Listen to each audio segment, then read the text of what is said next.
Assalamualaikum warahmatullahi wabarakatuh. Halo Baraya NGK semua. Jumpa lagi dengan kami ya, NGK Studio nih. Di hari yang cerah dan penuh semangat ini, kita akan membahas mengenai rumah kos-kosan ya. Awalnya ini rumah tinggal biasa ya teman-teman. Jadi ownernya tuh minta bahwa lantai 2-nya dijadiin kamar kos gitu, karena emang si lokasi proyeknya tuh deket banget sama kampus gitu, untuk passive income mereka juga teman-teman gitu. Nah, kita bahas di denah existing dulu ya teman-teman. Ini denah existingnya dengan luas tanah sekitar 182 meter persegi teman-teman. Nah, lebar muka tuh 11 meter kurang lebih ya. Nah, untuk panjang ke belakang 16,27 meter persegi meter lari ya. Jadi dengan luas total tanah sekitar 182 meter persegi ini. Nah, ini untuk itunya untuk carport, terus area taman depan, paving block nih, ini udah gede banget teman-teman. Udah mencukupi lah buat rumah tinggal gitu. Untuk ruang tidur juga banyak teman-teman.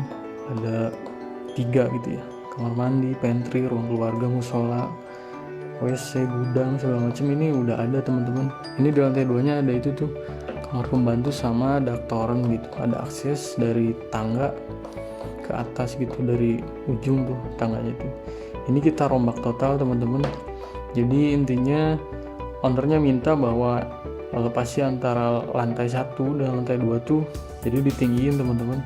Jadi pas pelaksanaan tuh sekitar 50 sentian kita nambah dinding gitu.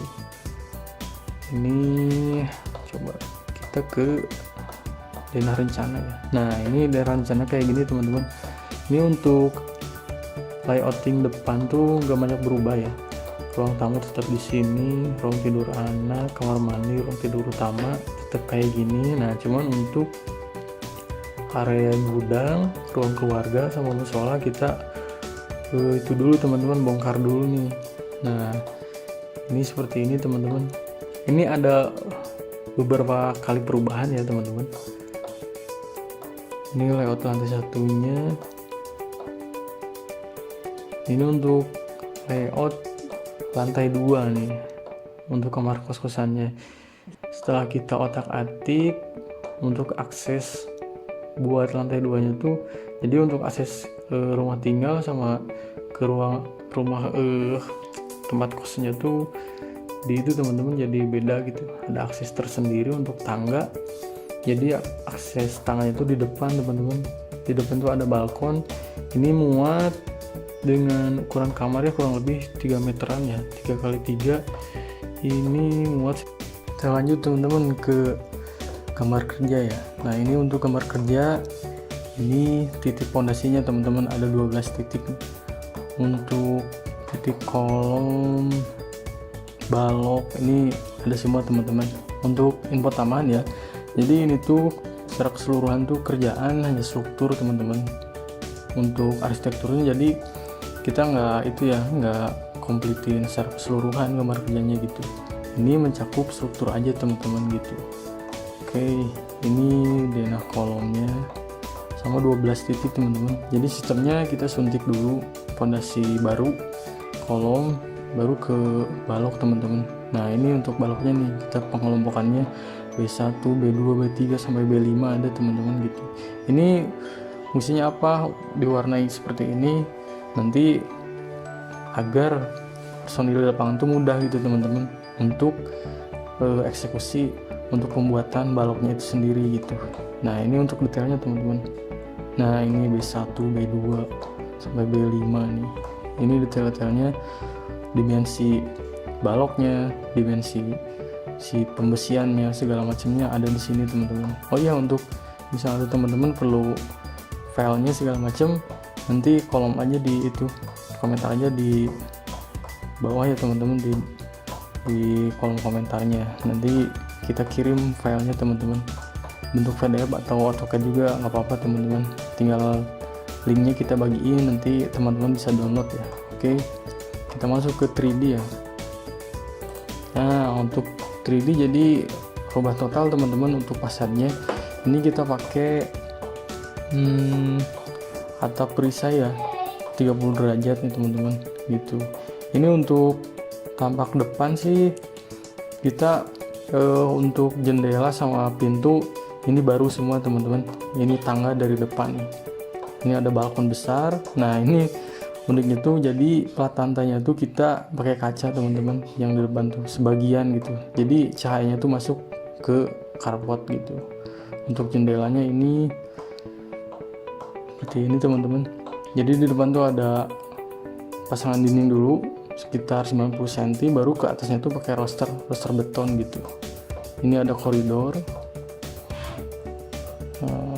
Jadi di tengah-tengah ada koridor, antara kamar-kamar itu ada koridor teman-teman gitu. Tiap kamar sih ada pintu sama jendela ya. Terus sirkulasi udara sama cahaya juga udah diperhitungkan gitu teman-teman. Oke. Yuk teman-teman, kita lanjut ke RAB ya. Nah ini seperti yang saya jelasin di awal ya. Ini jadi proyeknya tuh kita borongnya tuh cuman struktur ya teman-teman, item struktur. Jadi kita bikinnya juga cuman RAB struktur teman-teman. Ini total keseluruhan sekitar 175 jutaan ya teman-teman. Nah untuk arsitekturnya gimana Kang? Itunya metodenya. Nah untuk arsitektur jadi kita sistemnya tuh jadi ada 2 kontrak teman-teman gitu. Yang pertama tuh itu kita lansam ya struktur. Nah yang kedua itu kita sistemnya cost and fee teman-teman gitu. Untuk arsitektur segala macamnya sampai finish itu cost and fee. Cost and fee itu apa Kang? Nah jadi cost and fee itu total keseluruhan untuk biaya material, biaya gaji karyawan segala macam, terus overhead dan segala macamnya ada di sana. Nah itu totalnya berapa, fee buat kontraktor dan konsultan tuh berapa gitu. Jadi misal tuh di kesepakatan di awal nih 10%, ya udah dari total misal 100 juta ya 10%-nya 10 juta, jadi si owner ke kontraktor membayar 110 juta gitu teman-teman cost and fee. Jadi tetap kita secara borongan ini karena ini tuh awalnya karena budget juga ya, jadi ada beberapa tahap juga, ada secara break dulu nih si project tuh gitu teman-teman. Jadi kita lansamnya tuh di kontrak lansamnya tuh di struktur gitu. Jadi udah beres struktur ini ada break dulu, mungkin orangnya ngumpulin dulu atau apalah gitu. Nah baru kita lanjut ke kontrak itu cost and fee teman-teman gitu. Ini total keseluruhan strukturnya sekian. Terus ini juga project ada perbandingan gitu teman-teman, pakai ready mix sama manual gitu. Kalau pakai ready mix sekian, pakai manual sekian gitu teman-teman. Ada plus minus juga sih teman-teman gitu. Kalau misalnya tuh pakai ready mix kan secara SDM gitu bisa itu kan, bisa nggak terlalu banyak gitu kan untuk pembantuan pengecorannya itu, metode pengecorannya itu. Tapi kalau untuk manual itu pasti harus banyak kan, terus dengan luasan segitu ya nggak bisa langsung 1 hari gitu teman-teman kalau manual gitu. Ini perbandingan seperti ini. Kalau kita analisis sih secara ready mix lebih ekonomis gitu teman-teman. Ini project tuh tahun 2018an teman-teman gitu. Kita masuk ke metode pekerjaannya. Ini nah ini tahap bongkaran teman-teman. Nah ini bongkar keseluruhan atap. Nah baru kita dinding dulu dinaikin ya teman-teman. Udah termasuk itu kan titik-titik fondasi kolom itu baru pokoknya gitu. Terus ada perkuatan juga untuk pengganti slope gitu. Jadi kita nggak bongkar kanan kiri dinding gitu. Jadi kita pakai perkuatan di footplate-nya itu, di cakar ayamnya itu teman-teman gitu. Ini kita naikin dinding yang existing tuh sekitar 50-80 cm. Nah baru itu kita pasang balok itu, baru plat lantai. Ini prosesnya. Nah ini untuk proses kita bikin rangkai besi footplate-nya teman-teman. Ini udah sesuai gambar yang tadi ya teman-teman gitu. Ini pas kita gali ada air tanah, muka air tanah naik, kita pakai itu pompa sedot dulu, baru kita cor teman-teman gitu. Ini pembesian pakai besi ulir 13 teman-teman. Ini kolom existing. Ini kita pakai semen holcim teman-teman gitu. Nah ini Ini pas backcasting balok nih. Nah ini udah lagi ngerangkai backcasting balok gitu. Ini info ya, ini lokasinya tuh di kota Bandung, dekat komplek Batu Nunggal teman-teman. Jadi dari jalan Soekarno-Hatta itu jalan provinsi itu deket banget masuk ke sini gitu. Waktu pengecoran juga ini agak ribet teman-teman. Kita masuk molen, kita masuk mobil ready mix tuh dikawal sama itu polisi dan aparat sama itulah LSM segala macam gitu. Pasti mereka ikut, apalagi dari jalan yang utama seperti itu teman-teman gitu. Ini rangkai plat lantai nih teman-teman. Ini konvensional ya teman-teman.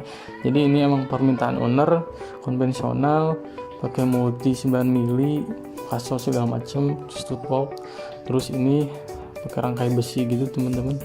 Besi 8 dirangkai gitu dengan jarak 15 sampai 20 cm gitu.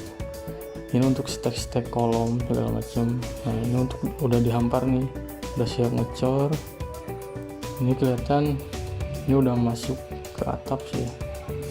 Ini pas pasang bajaringan, ini nggak ngurut ya, sorry banget teman-teman. Ini nggak ngurut nih, soalnya filenya udah lama banget nih di 2018. Kami nyari-nyari lagi, ini atap bajaringan.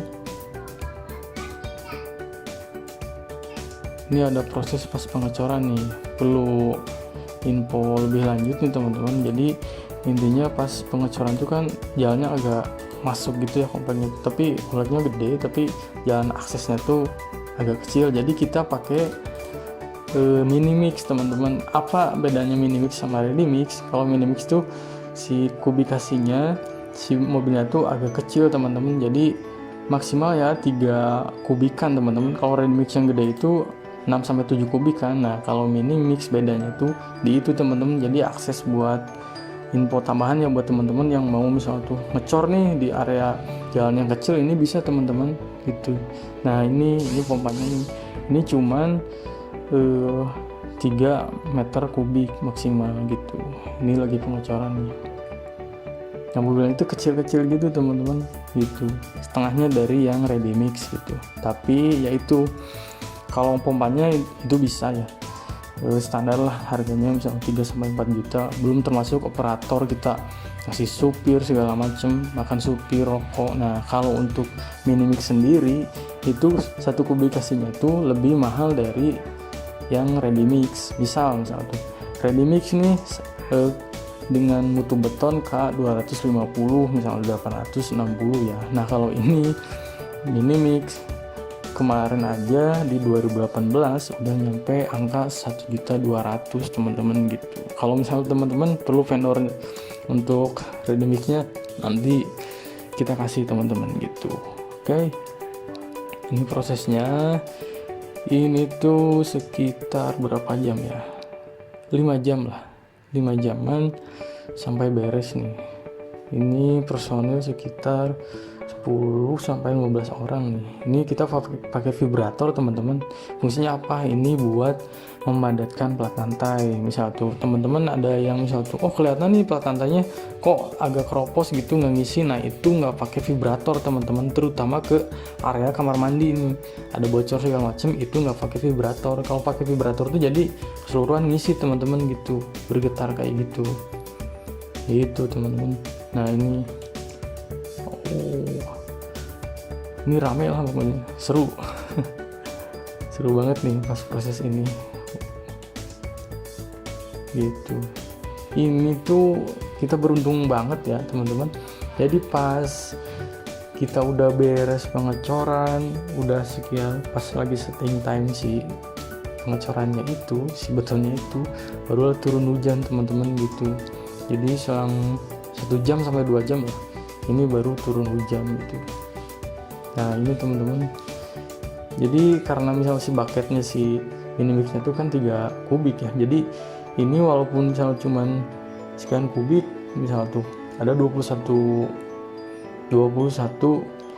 meter kubik misal tuh si kebutuhan totalnya itu ya untuk pengecoran. Nah itu berarti dibagi 3 kubik, jadi totalnya itu 7 totalnya 7 mobil, 7 mini mix itu teman-teman gitu.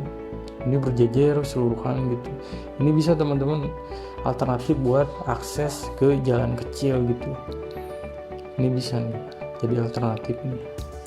Cuman ya itu untuk harga pasti jauh lebih mahal teman-teman gitu untuk infonya.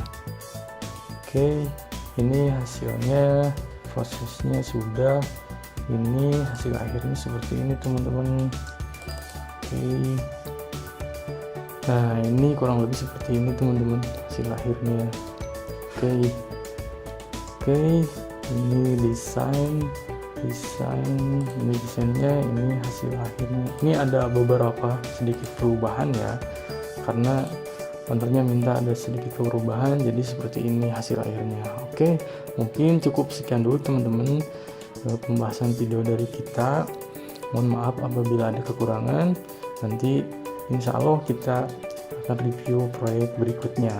Terima kasih teman-teman, semoga teman-teman semua mendapatkan rezeki yang berlimpah, berkah, bermanfaat. Amin amin ya robbal alamin. Oke, terima kasih. Assalamualaikum warahmatullahi wabarakatuh.